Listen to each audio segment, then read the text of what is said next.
Zafra presents Final Appeal, written by Remigiusz Mróz and read by Laurence Dobiesz. Prologue. Joanna Chylka entered the visiting room and sat down opposite her client. She looked at him in silence for a moment, thinking of the sentence he was facing. Life, with a chance of parole after 25 years. It didn't sound good. Frankly, a terminal diagnosis would have sounded better. An hour in a prison cell feels like an age, but an entire life. If the Polish justice system still had the death penalty, this guy's head would already be on the block.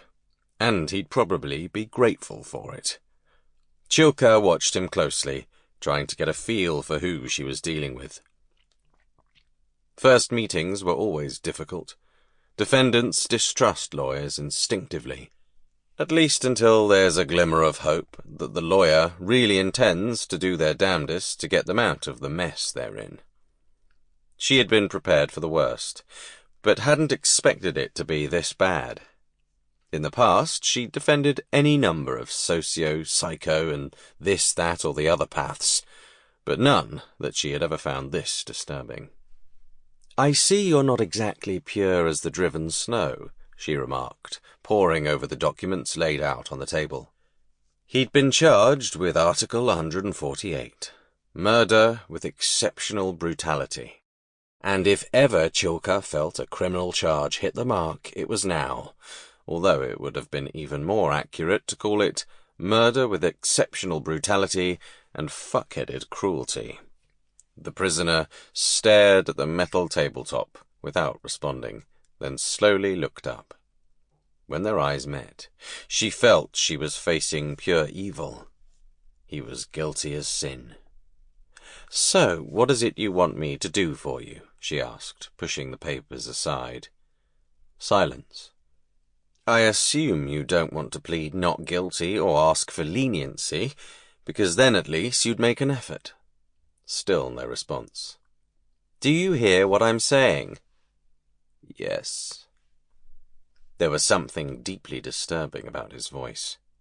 Chylka felt as if someone was clawing at her soul with jagged nails. She was, nonetheless, glad that the man had finally spoken. "Do you know how much an hour of my time costs?" "More than it should, I'm sure." He looked deep into her eyes.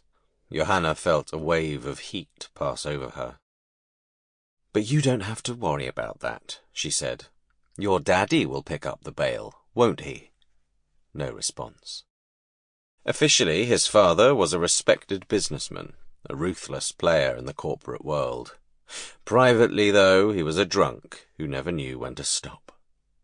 It was only thanks to Chylka that he had never been convicted of that series of sexual assaults on girls crossing the Russian-Polish border in the Masurian forest.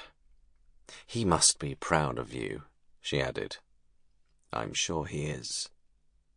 "He's renounced you on camera on at least 5 different TV stations, and yet he's paying for your defense. Is that why we're wasting time? Is that how you want to get at him? That's pretty weak, you know. Pathetic." More silence. Deep down, Chylka knew her cheap jibes wouldn't get him to open up, nor would any other gimmicks for that matter. This scum, who had murdered a young girl and her boyfriend, then sat in his flat with their bodies for 10 whole days, wouldn't be easily manipulated. It wasn't that he had the mental strength. It was just that people like him lived in a world of their own, and the conventional methods didn't work. "Okay, let's cut the crap," she said finally. "You're the only one talking crap." She cleared her throat. "What is it you want from me?" she asked, laying her clasped hands on the table.